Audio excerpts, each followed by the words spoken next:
Dharma and the Sangha, by my accumulations of the practice of giving and so forth, may I become a Buddha to benefit all sentient beings. I go for refuge and turn the light into the Buddha, the Dharma and the Sangha, by my accumulations of the practice of giving and so forth, may I become a Buddha to benefit all sentient beings. Om Ye Dharma Hetu Prabhava Hetum Desham Tathagato Yavata Desham Chayo Nirodha Evam Vati Mahashramanaye Swaha. Om Ye Dharma Hetu Prabhava Hetum Desham Gato Yavatat Desham Chayo Nirodha Evam Vati Mahashramanaye Swaha. Om Ye Dharma Hetu Prabhava Hetum Desham Tathagato Yavatat Desham Chayo Nirodha Evam Vati Mahashramanaye Swaha.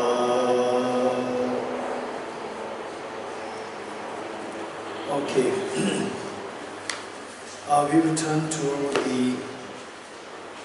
the text, which is page 55, Seedling Sutra.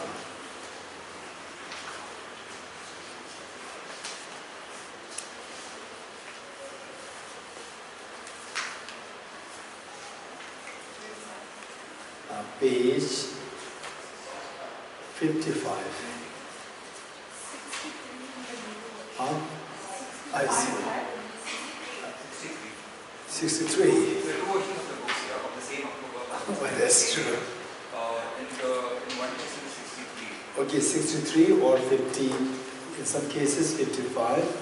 In some cases 63. Okay, how many of you have the 63 version? 63. How many have the 59 version? Or total? I have because I have got all the markings. I don't want to change.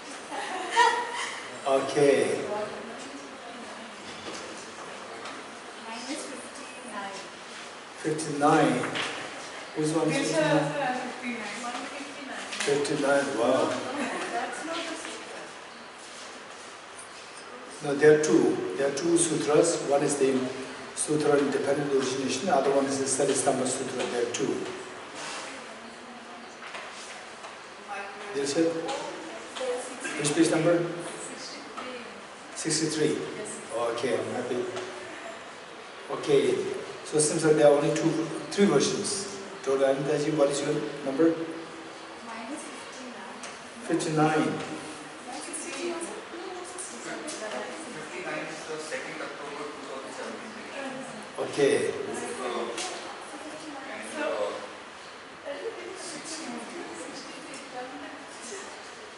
And 59. Okay. Noble Mind Sutra. Oh no, sorry. Even I'm getting wrong. Yeah. 59, yes. 59. How many you have the 59 version? 1. Okay, anyway, this I got from the CDSL. Anyway, it is matter. So I already made some notes here. So I'll stick to this. It's fine. No, I'll stick to this. Okay. The Noble Mind Sutra. Let's not forget the purpose of what we're doing. Purpose, what he said is, be kind to yourself and be wisely kind to yourself. Now, to be wisely kind to, how to be wisely kind to yourself? For that matter, we're going to study this.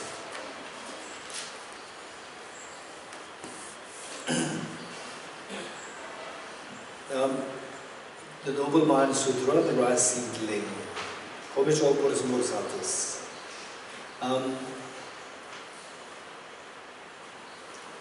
Homage to all Buddhist Bodhisattvas, thus did I hear at one time.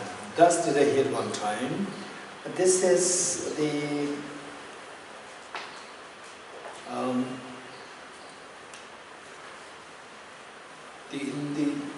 in the West, given the records, is so well done, and in the East, the Chinese given the records, past records, is amazingly done, and in Nalanda, I don't think the record was so well done. So thus did I have one time. Now who said this I? Not sure. Basically, the teachings of the Buddha can be classified into two. So now, presently what we see as teachings of the Buddha available in the Pali language and available in the Sanskrit language too. And the Pali language is more for the Theravada, but there are many teachings which are common. Of course, it's the same teacher. Whereas for that, Mahakashyap was one of the compilers. Then the Ananda was one of the compilers, and I think the Uppala was another compiler. Three main compilers of the whole teachings of the Buddha, which are now more available in the Pali. And then the minor teachings, compilers are mostly it is said to be the Bodhisattvas, very advanced high-level Bodhisattvas, like 10 moving Bodhisattvas. And there is within Mahayana we see that there are two classes, Sutra system and the Tantra system. And the Sutra systems they were compiled by the Bodhisattvas, and the Tantra teachings they were compiled mostly by Arya Vajrapani. So this is, thus did I hear at one time. And the basic principle, the basic concept behind saying this, thus did I hear at one time. This amazing, concept is amazing. That this teaching should not be altered. This is meaning. I heard it by myself. I'm not speculating. I'm not paraphrasing. This is what I heard.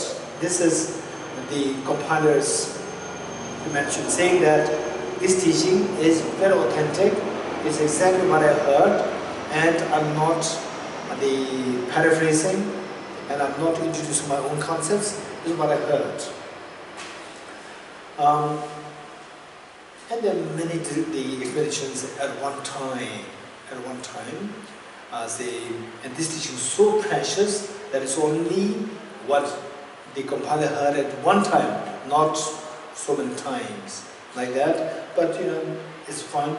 Thus did I hear one time, just to tell us that this is a very authentic teaching. It's not the paraphrased version, or it's not the speculative version, and so forth. The Bhagavan here referring to the Buddha. The Buddha was residing on Vulture Peak Mountain at Rajgriha with a great sangha of 1,250 bhikshus and a great number of the Bodhisattva Mahasattvas. Okay, bhikshus referring to the full-fleshed, the fully ordained monks, and a great number of Bodhisattva Mahasattvas. So the commentary that I made, there are two main commentaries on the sutra.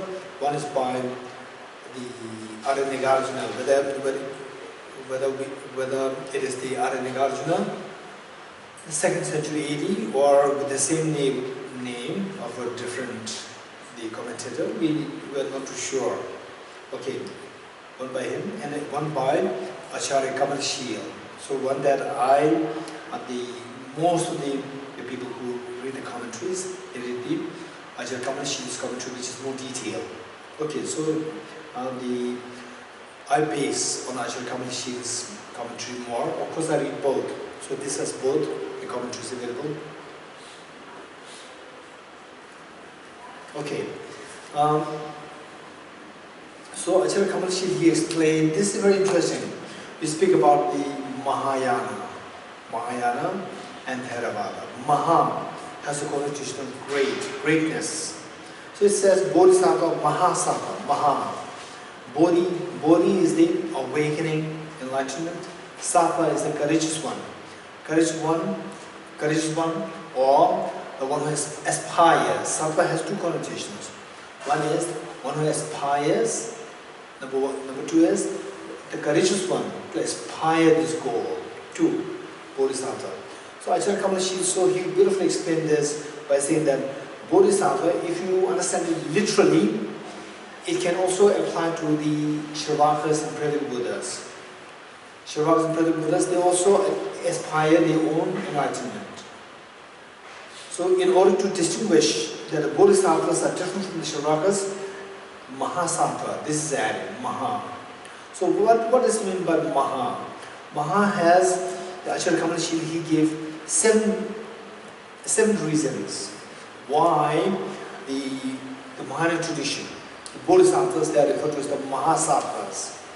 7 reasons. One is Maha in the context of giving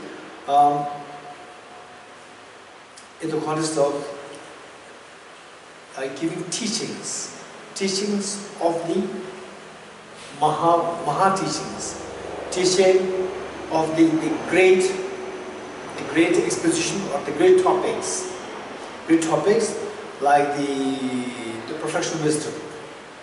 Number 1. There's number 2 is the generating a great mind, generating the full awakening, generating a Maha awakening, great awakening. That is bodhicitta, number 2. Number 3 is having a great conviction and aspiration. A great conviction and aspiration in the teaching of, in the vast teaching of the Bodhisattvas. Then the next one is the great aspiration to benefit all the beings, and to lead all the beings to happiness. Then the next one is the great accumulation of greatness in terms of accumulation, great accumulation merit and accumulation wisdom. Then the greatness in time, meaning that daring, having the courage to endure 3 countless eons, the courage to endure 3 countless eons to achieve enlightenment. Then finally, the great practice, the Bodhisattva path to achieve Buddhahood. So these are the 3 understandings of the greatness, Mahasattva, Mahayana. So this says, why that word, Maha, the great vehicle, great, is added, is because of these 7 points. Okay. At that time, now I'm reading this sutra, at that time, Venerable Chariputra went to the place frequented by Bodhisattva, Mahasattva, Maitreya, and after exchanging courtesies of meeting each other, they both sat down on a flat rock. Okay, how many of us, we have the feeling that Arya Maitreya is like a deity? Arya Maitreya is like a deity, and only the enlightened beings can see him, otherwise no. So if you look at these sutras, we see that he was somebody who was living there as a bodhisattva, who was accessible there, around, for example, like what we are doing here. So like this, these bodhisattvas like the Arya Nagarjuna, Arya Nagarjuna, and the Arya Maitreya, and all the 8 great bodhisattvas, they were actually around the Buddha Shakyamuni, and particularly during the 3rd term of Dharma, when the Buddha was giving the 3rd term of Dharma, these bodhisattvas, 10 bodhisattvas, one after the other, they stood up to ask questions. They posed 10 different questions. And they were all not just, it's just through pure vision that you can see them. No, it was something that we could actually see them in those days. Okay, so a scenario was created that Srila explained that the morning, the Buddha was while he walked, when the Buddha passed by a rice field, then the Buddha stopped there. Then he instructed the monks, the disciples, that pointing to the rice seedling, the rice shoots or the rice seedlings, the Buddha stopped, and then he pointed to the rice seedling, said that whosoever sees dependent origination will see the Dharma, and whosoever sees the Dharma will see the Buddha. This is what the Buddha said, and the Buddha remained silent for a while. Okay. So then the afternoon, again Buddha was the Buddha presiding there amongst the congregation, and then there too in Rajgir. Most of you must have been there. How many of you have been there? Rajgir.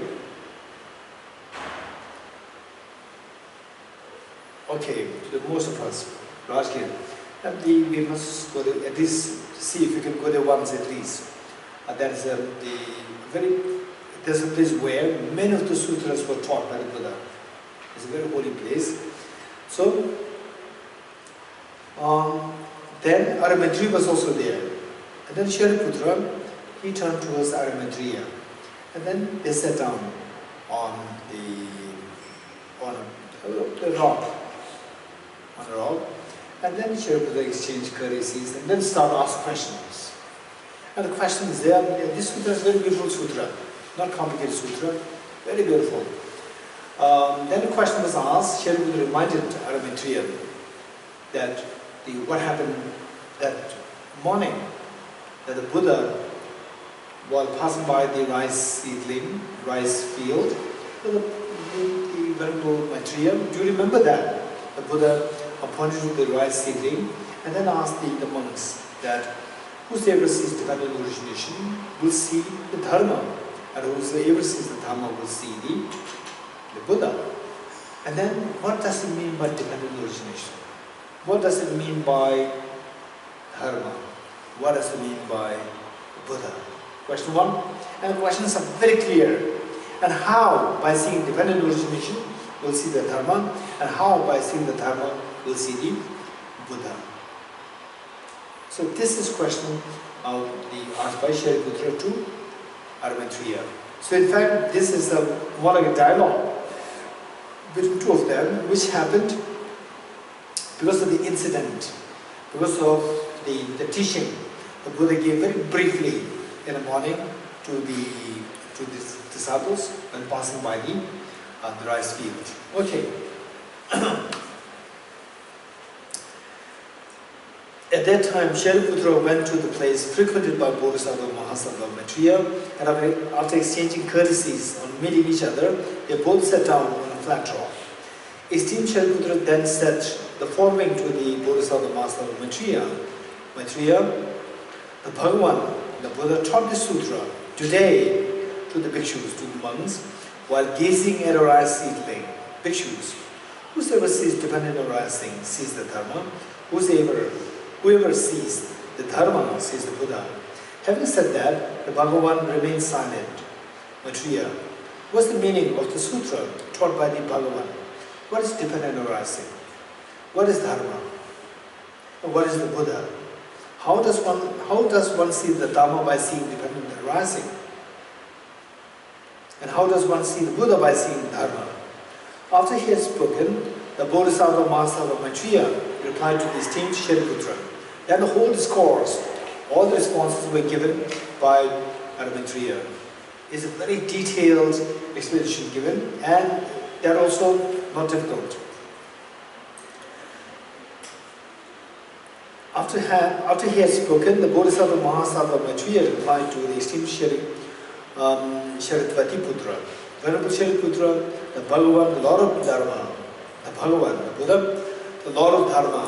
Lord of Dharma means the one who has command over this reality, the Lord of Dharma. The omniscient one meaning the one who sees all phenomena, taught bhikshus, whoever sees dependent arising sees the Dharma, whoever sees the Dharma sees the Buddha. What is dependent arising? Okay, so this is our question asked by Shariputra, and the Arya has given the answer. Yes, Jack? Our versions are different. So what You're right. reading is different. Yes. Now I got We it. have enough of these. It's not been changed. Everyone can get a copy. Okay, the best would be I got it, but I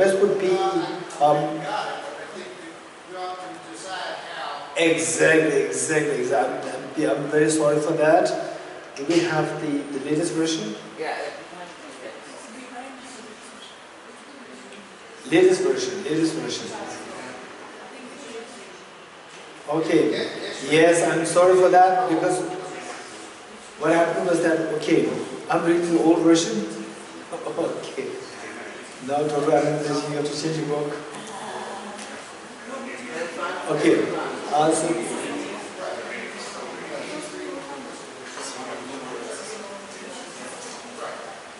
Okay, why this happened is, I'll explain it a little later. Okay, make sure that we have the same copy. Yes, now it's a quite a big problem. So which one are we following now? Okay, the latest one. The latest one? Edition 4. Sorry? Edition 4, 2018. Okay, which page? 63. 63. Page 63. Yes, page 63. You will use this version?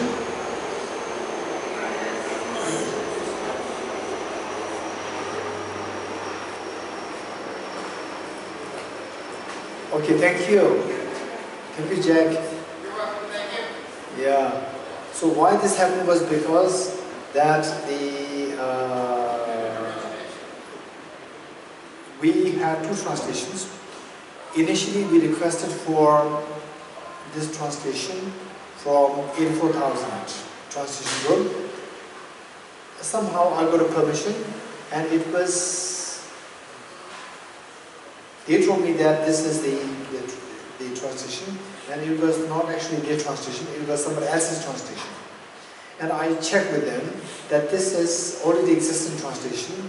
Can we use this? And they said yes, we got the permission. Then later on we discovered that there's another translation, and the editors of this book compared the two translations, and the later one seemed to be much better than the first one. So I asked them to replace the first one with the second. So therefore, this is one thing, and with the other sections also. By the way, just for information, this book thus far is not published properly. Now, going back to Delhi, within like 1 month time, hoping to publish it properly. So that's going to be the final version. Anyway, whatever we have now, this book is almost on the verge to be properly published. This is next, just like 1 month or 2 months gap, this will be published on the basis of this book. Okay, with slight variations, still we are editing. Okay, thank you for this. The manual. I'll read this again once more. The first paragraph is identical. Okay. First paragraph is identical. We'll read the second one. Venerable Shariputra then said to the Bodhisattva Master of Maitreya, here today the Bhagavan gazing at Arya Seedling spoke in aphorism to the bhikshus. Bhikshus, whoever sees dependent arising sees the Dharma, whoever sees the Dharma sees the Buddha. Having said this, the Bhagavan fell silent. Now, Maitreya, what is the meaning of this aphorism? Spoken by the Sugata. What Sugata or the Buddha say? Buddha, Sugata. The Bhagavan. Sugata. Sugata has the connotation. Sugata is the one who has gone to the bliss. Sugata is the meaning of the one who has gone to the bliss.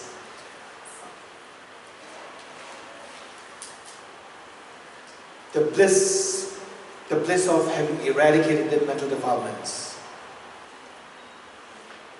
Sugata, what is dependent arising? What is the Dharma? What is the Buddha? How does one see Dharma? By seeing dependent arising. How does one see the Buddha? By seeing the Dharma. The Bodhisattva Master of Maitreya had replied to the Venerable Shariputra. Venerable Shariputra, you want to know what dependent arising is in a statement made by the Bhagavan, the Lord of Dharma, omniscient one, Bhikshus. Whoever sees dependent arising sees the Dharma. Whoever sees the Dharma sees the Buddha. Well, the phrase dependent arising means that something arises because something else already exists, something's born because something else is already born. That is to say, ignorance causes formations, formations cause consciousness, consciousness causes name and form causes the six senses, six sense sources cause contact causes feeling causes craving causes appropriation causes becoming causes birth, and birth causes aging and death, sorrow, lamentation, suffering, despair, and anxiety. Thus does this entire great heap of suffering arise. When ignorance ceases, formation ceases. When formation ceases, ignorance, the consciousness ceases. When consciousness ceases, name and form ceases. When the name and form cease, the six sense sources cease. When the six sense sources cease, contact ceases. When the contact ceases, feeling ceases. When the feeling ceases, craving ceases. When craving ceases, appropriation ceases. When appropriation ceases, becoming ceases. When the becoming ceases, birth ceases.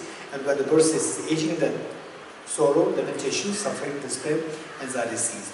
Thus does this entire great heap of suffering cease. This is what the Bhagavan has called dependent arising. Okay. So we have to, this is, in a way, it's a very beautiful text and seems like easy, but it requires a lot of background information. Number one, dependent origination. Dependent origination. From this, I'm going to read this again. From this, what we come to realize is that whosoever sees dependent origination will see the Dharma. Whosoever sees the Dharma will see the Buddha. Okay, see here, dependent origination.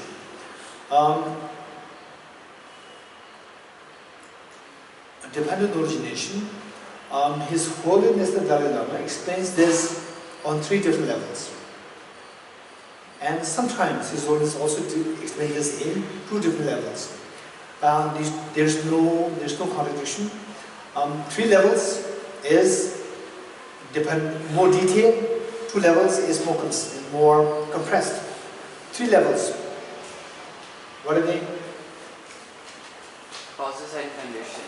Dependent origination of the results, dependence on the causes. The first one. Dependent origination of the results, dependence on causes. Number one. Number two. The whole dependent on the paths. Very good. Dependent origination of the wholes, dependence on the paths. Dependent origination of the wholes, dependence on the paths. Number two. Number one is dependent origination of the results, dependence on the causes. Cause conditions or the causes. In simple terms, causal dependent origination. Causal dependent origination. Number one. Number two is the dependent origination of the results, the wholes, dependence on the paths. Number two. Number three.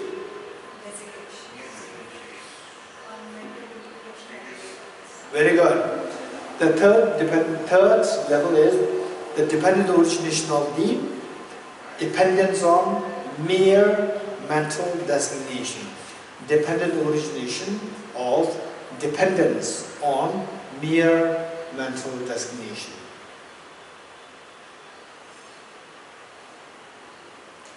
Okay.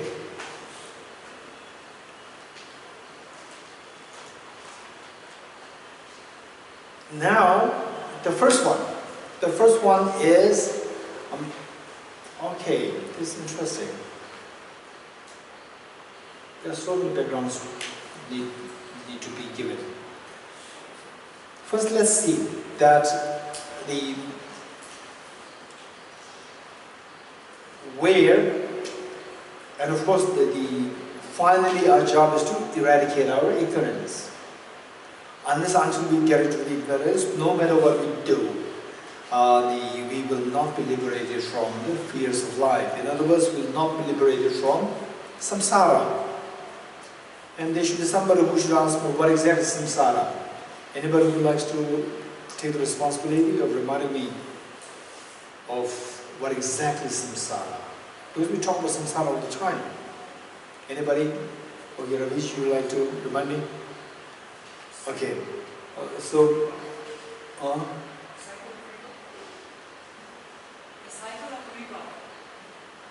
okay, cycle of rebirth. Okay, let's see, cycle of rebirth. Okay, samsara has many connotations. And they will all boil down to the same. Has to boil down to the same. Right? Has to boil down to the same. But the point is that only if we know the precise meaning of samsara, then you really want to get out of this samsara. You really want to get out of this samsara, one. Number two, that you will know how to get out of this cycle of rebirth. Right? Okay, by the way, I'd like to hear from you. What is samsara? Okay. Abhanji says it's a cycle of rebirth. Very good. Anybody else? Karma and delusions. Uncontrolled rebirth. Uncontrolled rebirth. Under the influence of karma. Okay, the uncontrolled involuntary rebirth or uncontrolled rebirth due to the influence of, under the influence of contaminated karmas and afflictions. Not under the influence of uncontaminated karmas. You said karmas or what? Yeah, karmas and afflictions. Karmas and afflictions. Both afflict the contaminated karmas and uncontaminated karmas. Contaminated karmas. But in a way, what I'm saying is we should learn how to be precise. So the karmas, say the involuntary birth due to the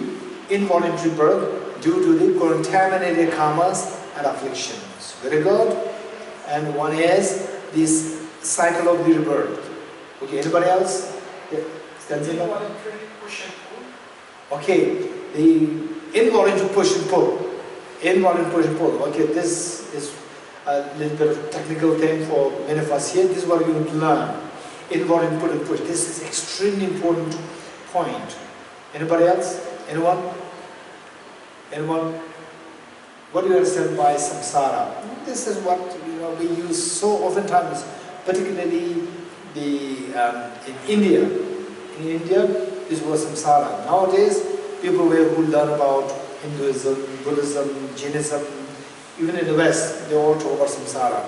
What exactly does mean by samsara? Yes, Jack? The dissatisfaction of our general existence. I say it again. The dissatisfaction with our existence. Okay, dissatisfaction over existence. Very good.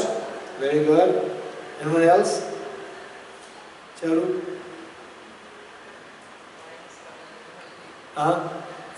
Same. Okay, Smita? Oh, Shweta? I'd say any form of suffering. Any form of suffering. Any form of suffering. Okay, any form of suffering is samsara. Dukkha, yes, okay.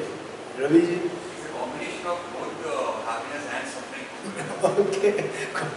Okay, so for the time being, cyclic suffering, and suffering can be the mixture of happiness, suffering, cyclic birth, cyclic involvement, cyclic existence, dissatisfaction over the existence, cyclic dissatisfaction over the existence. It has the connotation of cycle, right? Okay, so these are more, simply by understanding this, it does not guarantee that we will know exactly how to come out of that. It does not guarantee that we know exactly how to come out of that. If you know the meaning of samsara very precisely, you will know how to come out of this. One time, a professor invited me to his house, a very senior professor invited me to his house, and the wife was also there. We were having lunch together. Over the lunch table, then after the meal, then we started having some discussion. And then I said that the wife was taking care of many stray dogs. And I said that, okay, so we have to, this love and affection towards the dogs, this is very good. Then we have to think of how to help them in the long run, not only this life, but the future lives. The moment I said future life, she said that, no, I'll not come back to the future life. I'm fed up with samsara. She said, oh wow, this is amazing. Right, if you're fed up, and then you have the freedom not to come. This is amazing. Involuntary birth. It's not a voluntary birth. It's a voluntary birth. Okay, I made a mistake coming to samsara. So now next exit from samsara, I'll not come back. No, it's not like that. We should know what exactly is samsara and how to come out of that. We have to know that. For that matter, Ravi is going to remind me what exactly is samsara.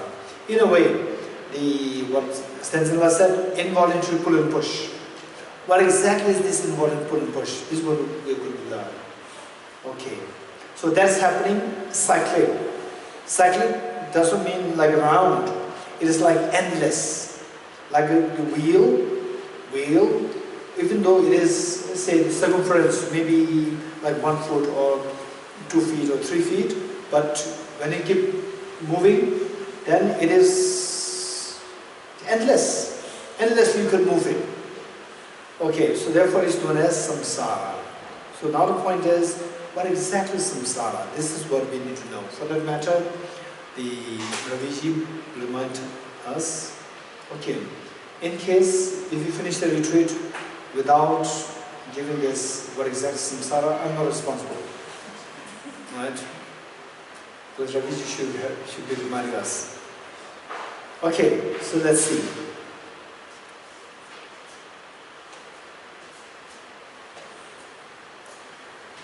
Well, the phrase dependent arising means that something arises because something else already exists. Okay, with this what we're talking about, we are talking about 3 levels of dependent arising. 3 levels. The first one is dependent origination, the results and dependence on causes. 1. What is number 2? Dependent origination of the wholes depends on the parts. So this whole, the room. This room is a whole, and it comes into being by dependence on the parts like the wall, the ceiling, the floor, the windows, the door, all the small parts. By dependence on these, then the concept of whole came into being. Then what is number 3? Dependent origination of, dependent on mere mental designation. If you want to make it 2 instead of 3, then the first one is cause-effect dependent origination. Then number 2 is the dependent origination of dependence on mental designation. Within this, then number 2 and number 3 both are put together. Dependent origination. Instead of just remove this word mere, you become very specialized. Just delete that and say dependent origination of dependence on mental designation. Within that, number 2 and number 3 both are qualified there. Okay. Now the point is that, okay, I think we need to give these backgrounds. Without backgrounds, then the things will not work. Okay. Say how this suffering, for the time being, let's say, can you imagine that what we call as suffering, is in the form of dissatisfaction?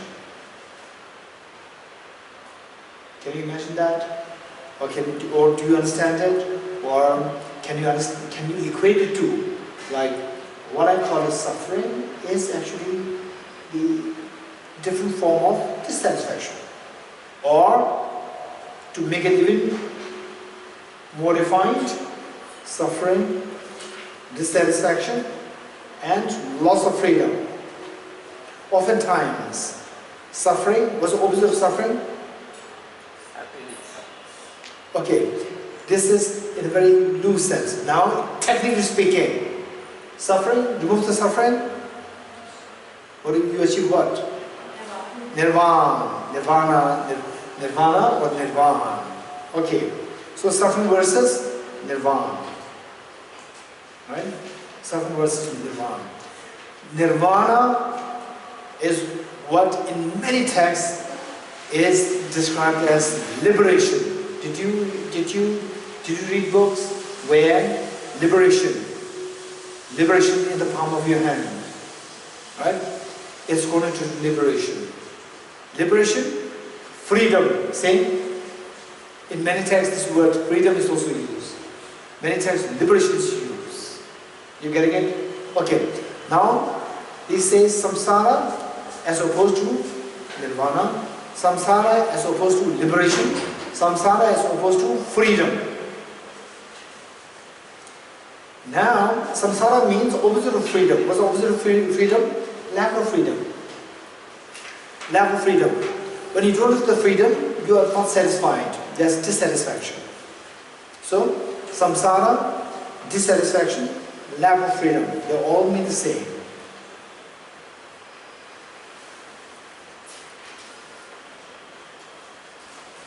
Samsara, dissatisfaction, lack of freedom.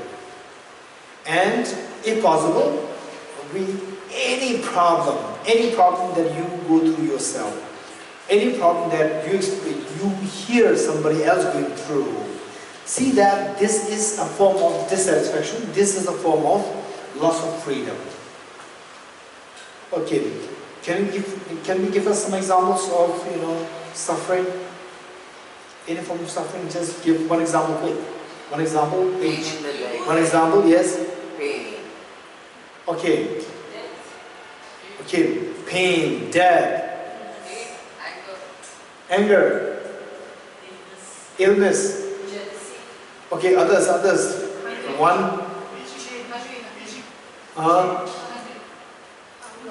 Hunger. Only one. Aging. Shavira. No suffering. Sensilla. Okay, lack of money. I want money, but I don't want lack of money. But there's no choice, right? I don't have the freedom not to be with lack of money. I don't have the freedom. Okay, lack of freedom. This is what you say? Hunger. I don't want to be hungry, but I don't have the freedom not to be hungry. Right? Sneaky? Anger. I don't want to be angry. Right? But when you are angry, when you are angry, you want to be angry. When you are angry, you want to be angry. Somebody says, hey, don't be angry. What are you saying? Right? When you're angry, when you're not angry, if you say, hey, now be angry. No, I don't want to be angry. When you're not angry, you don't want to be angry. When you're angry, you want to be angry. Right? Anger is extremely destructive. Extremely destructive. It destroys, the first person to destroy is you. Anger will destroy you. This is the guarantee. Okay, with this, we have to understand all problems, whatever. Okay, over there. Your name, sorry? Manju, what did you say?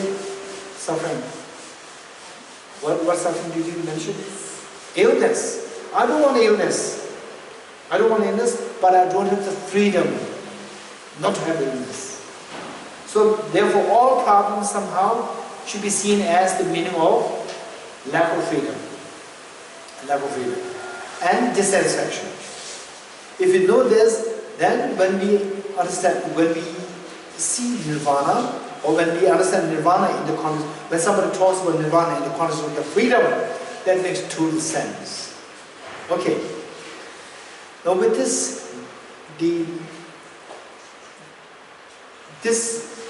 while we seek the freedom, while we seek nirvana, while we seek the total fearlessness, no fear, fearlessness, But why we are not having that is because of the cause. Ye dharma hetu prabhava. All these phenomena arise from the causes.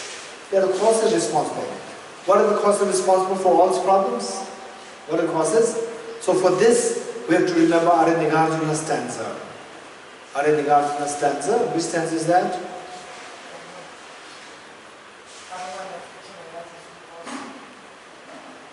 Yes, 5, what are they? Okay. Dilshad, Archana, Shabira, Nalanda Masters course, Dr. Amitaji, Shweta.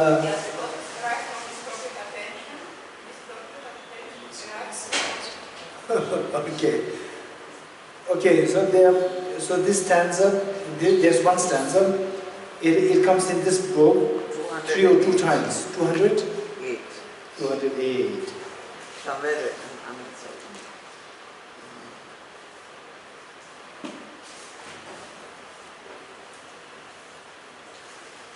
210 at the end. Okay. 210 at the end.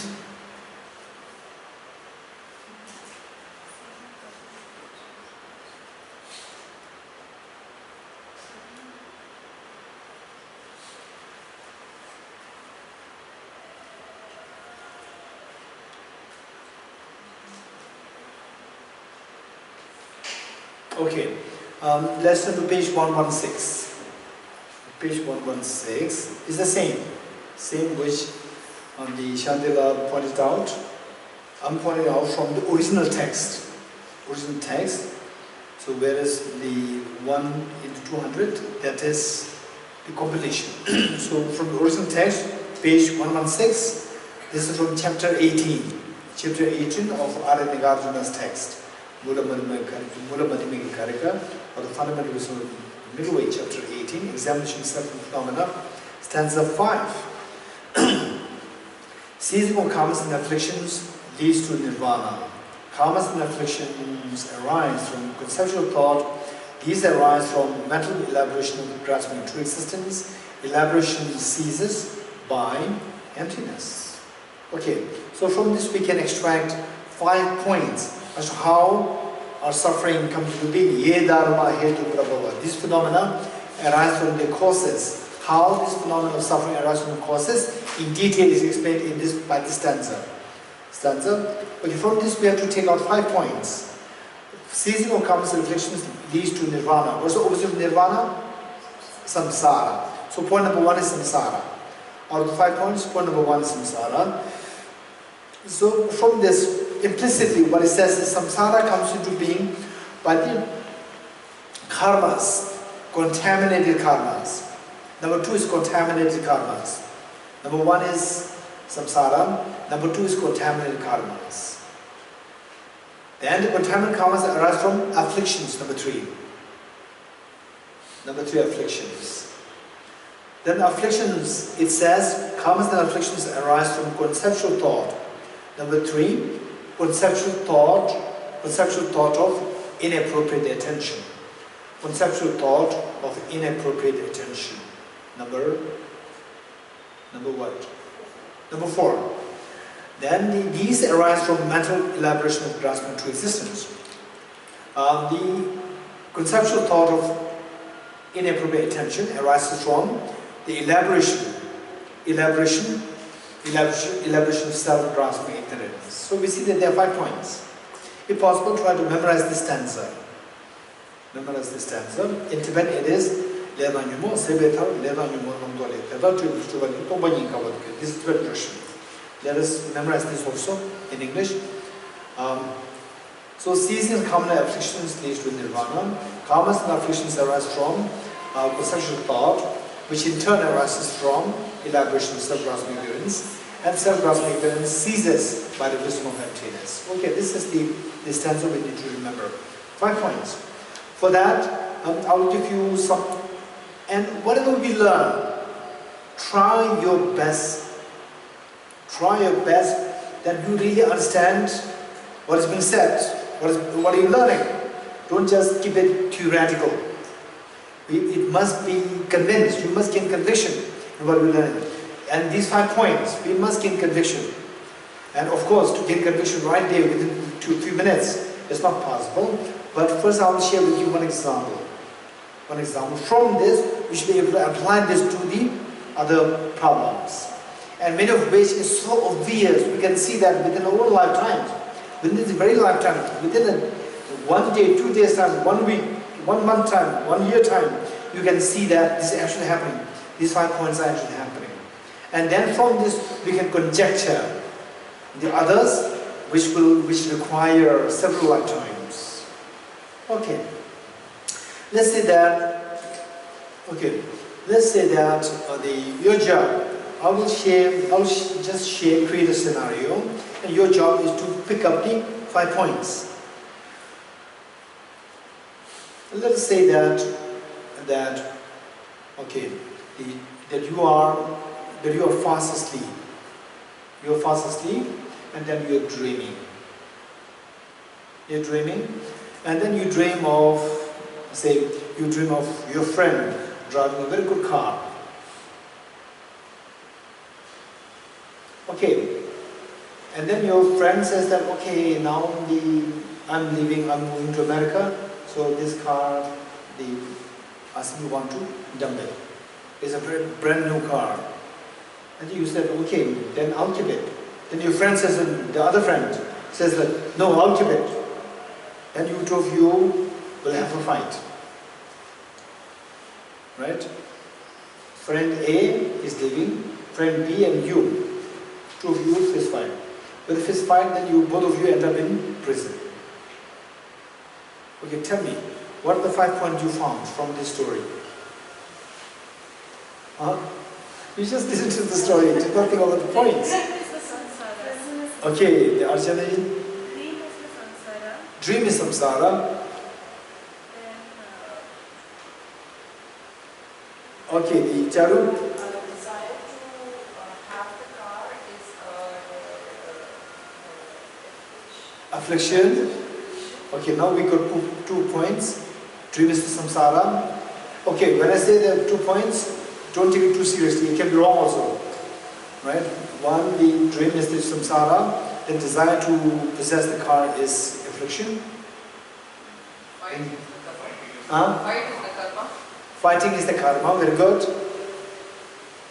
Okay, now we thinking that the car is going to bring us happiness, ultimate happiness. That is the elaboration, conceptual. Okay. Now the Shantideva is going for shortcut, combining 2 points together. Elaboration and conceptual thought together. So this. Okay, now I will take you to the journey. You will get it. Okay, then your mother comes. Your mother realizes that you are in prison. Then your mother could not believe. Come to prison. Then mother first question that, what do you think of the question your mother will ask you? Why did you end up in prison? Right? Okay. So prison is what nobody likes. That is samsara. Right? Why did you end up in prison? What's the answer? Huh? Because of the fight. That is contaminated karma. Because of the fight. Why did you fight? Huh? You wanted to car because of your desire for the car and anger towards the competitor. Desire for the car and anger towards competitor. These two are afflictions. Number 3. And why did you have this desire for the car? Huh? Because I'm getting this car for free. Right? So exaggeration of the quality. Exaggeration of the quality of this car. Right? And then, in the first case, there's no real car. This is a dream car, right? Okay, so you see the dream car is real. Number 1, dream cars are real. Then number 2, you see the dream car is real. That car is what you are getting for free. You exaggerate the quality of the car. Number 1, you exaggerate the object. Number 2, you exaggerate the quality of the object. Number 3, then afflictions arise. Desire and anger towards the competitor, afflictions arise. With afflictions, then you start fighting, contaminant karmas. Then you end up in prison. Okay, 5 points. What are the 5 points? Number 1, initial trigger was, okay, the one thing is that you are in prison, number 1. Why you end up in prison? Because of the contaminant karma, fight, contaminant karma. Why do you have to fight? Because of the affliction.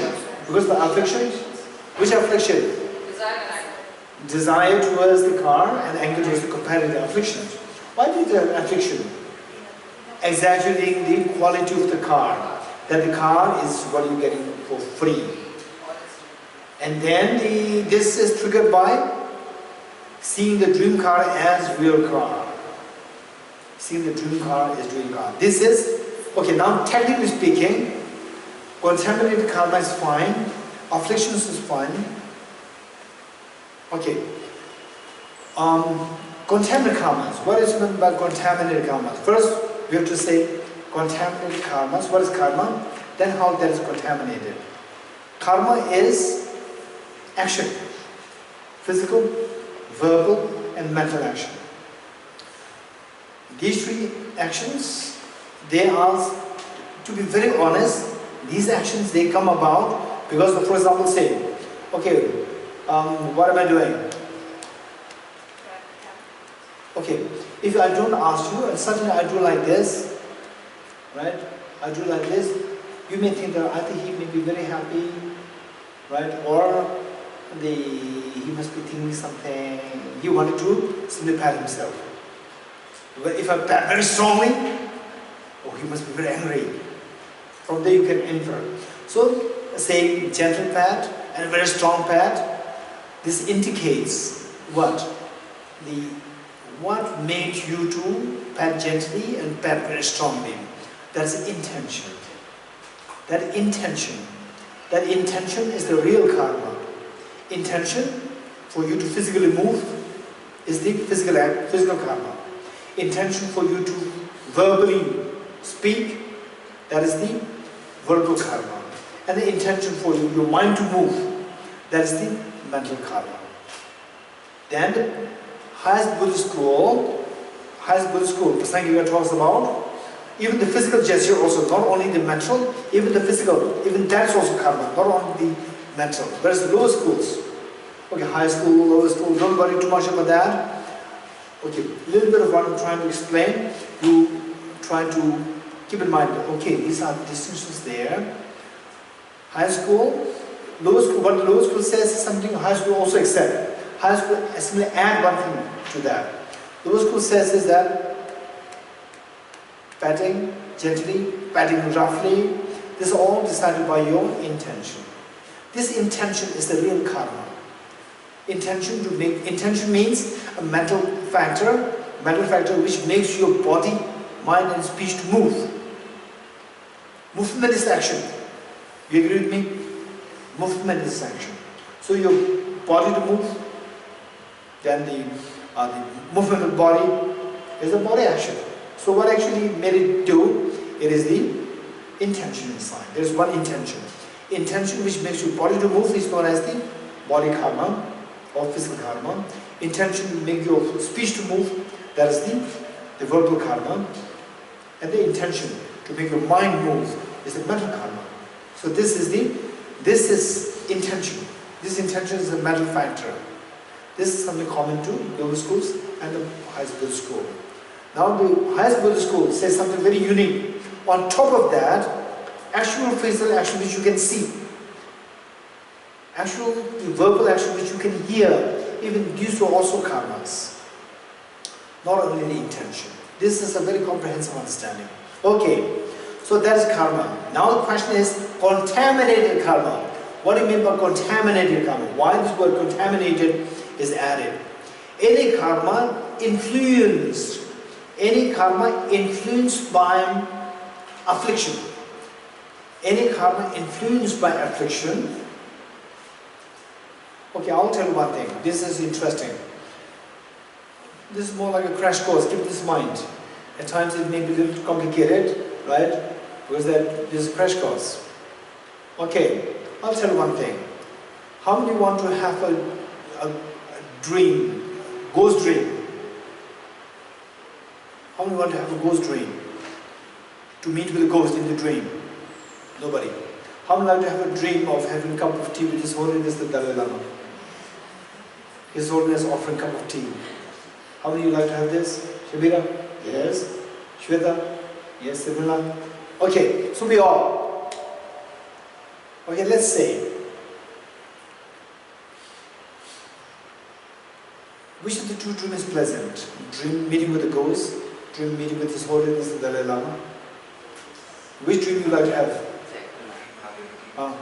Meeting with His Holiness. My question to you, both these two dreams, there's one thing in common. Something which is not healthy. One thing in common. Tell me, what is that thing? Charu? Okay, seeing the dream as real. Very good. Okay. There are not only one thing, there are many things in common, and I'm looking for one thing. But this is very true. Seeing the dream as real, this happens in both. Any more common things? No, common. What's common? Don't give the contrast. Give the common. No, new hands. Yes, total.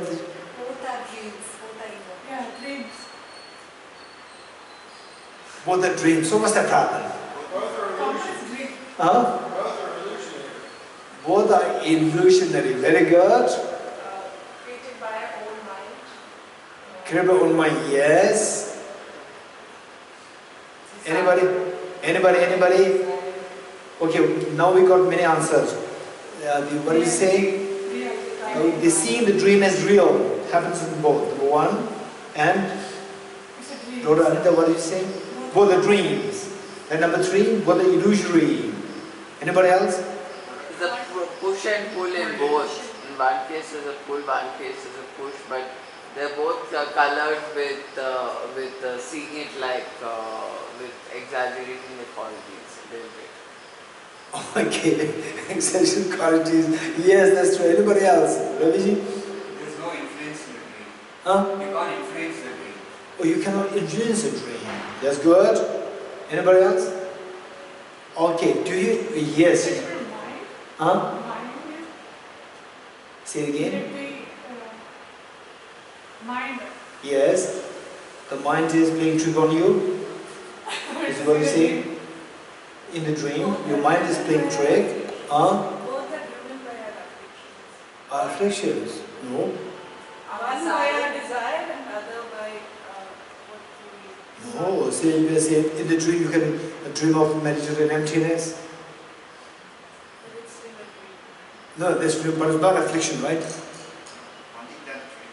Huh? Wanting that dream of having meditated on emptiness. No, what is, you did not expect anything, right? You didn't expect anything. You were cleaning this hall, and you were so frustrated. Oh, today I must go to bed early tomorrow. Early morning I have to go to there. Then you first not expect anything. Then you suddenly you have a good dream.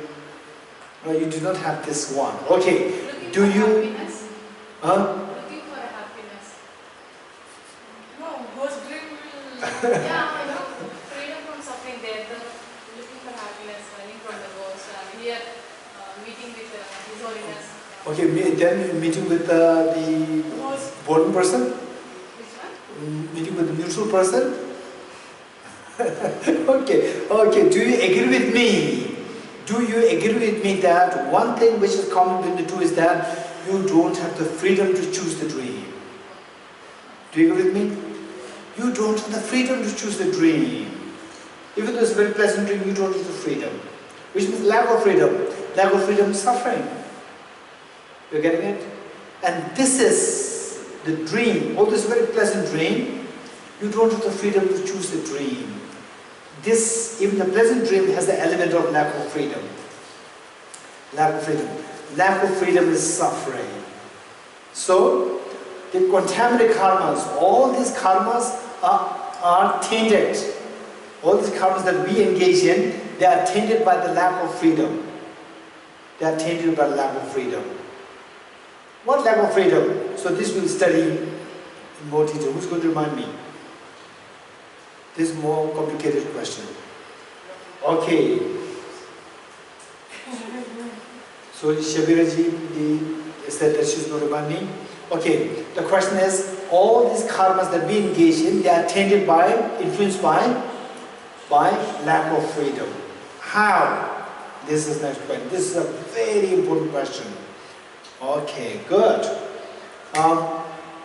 So therefore, this karma is known as contaminated karma. Karma influenced by contamination. What contamination? Lack of freedom. Lack of freedom.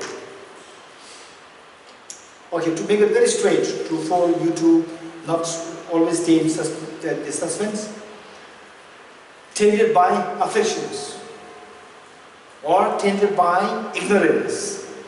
You can say it in any way you like. Tainted by afflictions, karmas which are influenced, contaminated by, which are influenced by the contamination.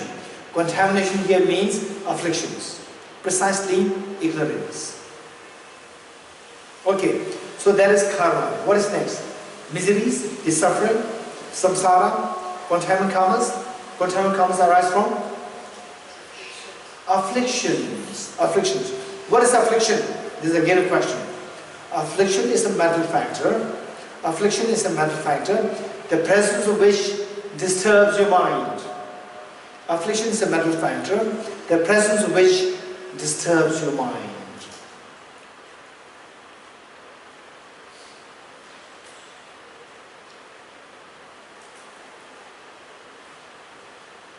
Or you can say affliction is a mental factor, the presence of which eliminates your peace. Disturbs your mind or eliminates your peace. They may be the same. In Tibet it is Mashuvarcheva. Mashuvarcheva. Mashuvar is non-peace, no peace or disturbance. Okay. Then what is next? Afflictions arise from inappropriate attention. Inappropriate attention in Tibetan is Chulmin Yije. Chulmin Yije. Inappropriate attention. Meaning exaggerating the quality of the object. For example, let's say this mug. Let's say this mug costs like maybe 150, 200 rupees. And I can exaggerate mentally. Somebody may exaggerate, says that this is 20,000 rupees. And then I think that this is real. This is real. 20,000 rupees. This is not exaggeration of the cup, but it's the exaggeration of the quality of the cup. You're getting it? So inappropriate attention is the mental factor which exaggerates the quality of the object. Okay, now say this is a dream cup and I see this as a real cup. This is exaggerating not the quality but exaggerating the object. The next, which is the last one, elaboration. Elaboration here is the elaboration, which is the exaggerated mental factor to exaggerate the object. Misconceiving the object. Misconception of the object, then misconception of the characteristics of the object, and then the afflictions, contaminant karmas, and suffering. This is how the suffering comes to being. So when we recite mantra, Ye Dharma Hetu Prabhava, when we recite this mantra, Ye Dharma Hetu Prabhava, Hetum Tesham Tathagato Hyavata, Hetum Tesham Tathagato Hyavata. These causes are taught by the Tathagata. When you recite this, when you sing this, we should keep in mind that all these sufferings, they arise from the causes. Contaminant karmas, afflictions, inappropriate attention, and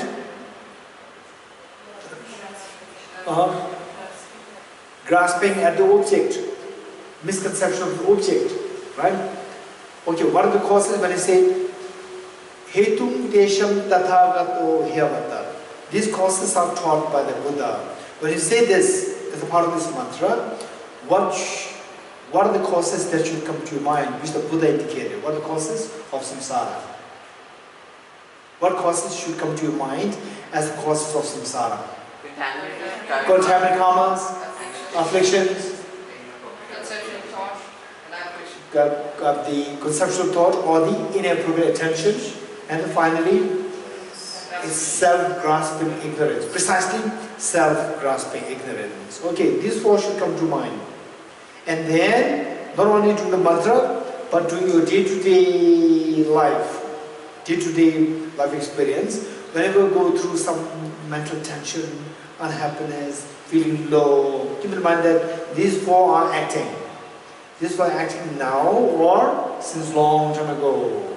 Right? It's like, they are like the arrow being shot from distance. Once the arrow is shot, before the arrow is shot, you can control it. Once the arrow is shot, arrows in the air, it will hit you, right? So many of the arrows, they are already in the air. We don't see these arrows. They are already in the air, right? And some of them are already hitting us. And some of them, they are already in the bow, right? Yet to be poked, right? And many of them, they are already in the air. Anytime they can hit us, anytime. Okay, so what are these arrows? What is operation of these arrows? Hitting us, this is samsara. Before it hits us, then in what way it is operating? Operating in with the 4 points, the 4 causes. This is what we need to keep in mind. Okay. So because of that, because this is how the suffering comes into being, tell me, if you don't want the suffering, finally what should we do? Charu, if you don't want the suffering, what should we do? Finally, what should we do? Get rid of? Get rid of self-grasping ignorance. Get rid of finally, get rid of self-grasping ignorance. Finally. But we should be very realistic, right? We should be very realistic. 2 ways. One is, we have to have 2 plans. One is immediate plan, and the other one is long-term plan. Immediate plan is, see how we can undermine the contaminated karmas. See how we can undermine the afflictions. See how we can undermine the inappropriate attention. And then long-term, see how to undermine the self-grasping ignorance. Getting to self-grasping ignorance is long-term plan. For that we need to study. For others, even without studies, we can do. We can undermine the contaminated karma. We can undermine the afflictions to a great extent. Afflictions like attachment, anger, jealousy, so forth. To a great extent we can do that. If you put a little effort, even without extensive studies, then what is next? Contaminated karmas, afflictions, and inappropriate attention. For inappropriate attention also, very sensible people who don't follow any religion. Even these people, they can be wise enough to undermine the inappropriate attention. Okay, for the karmas, for example, say the 10 non-religious karmas. 10 non-religious karmas to even the very decent people who are not at all into philosophy, very decent, no belief in any religion, still they can as well, very decent people, non-believers, they live such a pure life. So they refrain from the 10 non-religious karma. No stealing, no killing, no sexual misconduct, no harsh words, then no lying. Right? For this we don't really need philosophy. Right? We can practice a matter of whether we practice or not. If we don't practice, this is our bad on ourselves. Otherwise, we practice, even without philosophy, we can practice these things. What karmas, we have to try our best to stay away from the negative karmas to the best we can, number 1. Without this, to really touch the depth is impossible. If you don't really practice how to refrain from the 10 non-religious karmas to the best you can, then thinking of really getting rid of this self-grasping ignorance is impossible. 1. Then number 2, afflictions. For the afflictions, Again, very decent people, you know, they very decent, even non-believers, no religious belief. Even they, some of the very common sense are the decent people. They also stay away from these, you know, excessive desire, anger. They know that they are harmful. They stay away from them. Okay, so they have the respective, of course, the measures. We have to learn what they are and try our best to stay away from them. Try our best. It doesn't mean that today we learn it, tomorrow we have to clean. No, don't expect that. We have the tendencies, we have the, what do you call it, latencies from the past lives, imprints, predispositions are there. So we try our best to stay away from them. This is also not to know. It's not too difficult. We don't have to study really extensively. This is also what we can do to the best we can. Number 2. What is number 3? Inappropriate attention. The false categorization. Given false categorization or the exaggerating the qualities of the object. Exaggerating the qualities of the characteristics of the objects. So how to undermine that? That is done mainly through seeing things in the relative terms. Seeing things in relativity. Seeing things in relative terms. For example, if I say that if I meet with somebody and the person, you know, says a little harsh, use a little harsh word, I won't say harsh, rough words. And always you are surrounded by people, your family members who speak so gently, so softly. Suddenly somebody comes and they uses very rough words to you. Wait. Right? Instead of you be shocked. How uncultured the person is. This person must be so angry towards me. What did I do? This person is so uncultured, so bad. The person must be so angry, short-tempered person. We give all the, without knowing the person well, it can be the person's way of talking. And then we exaggerate. We just speculate. We superimpose all wrong the things. And then it is. Then as compared to somebody else who uses very gentle words and actually harming you so much, as compared to that person, this person who uses rough words but not actually doing, you know, harmful things to me, he's much better. She's much better than that person, right? Relativity. Seeing things in relative terms, then the exaggerating the qualities will tone down. Okay. Then finally, self-grasping ignorance. To cut self-grasping ignorance, it can best be done only through wisdom of emptiness. And wisdom of emptiness will not come automatically.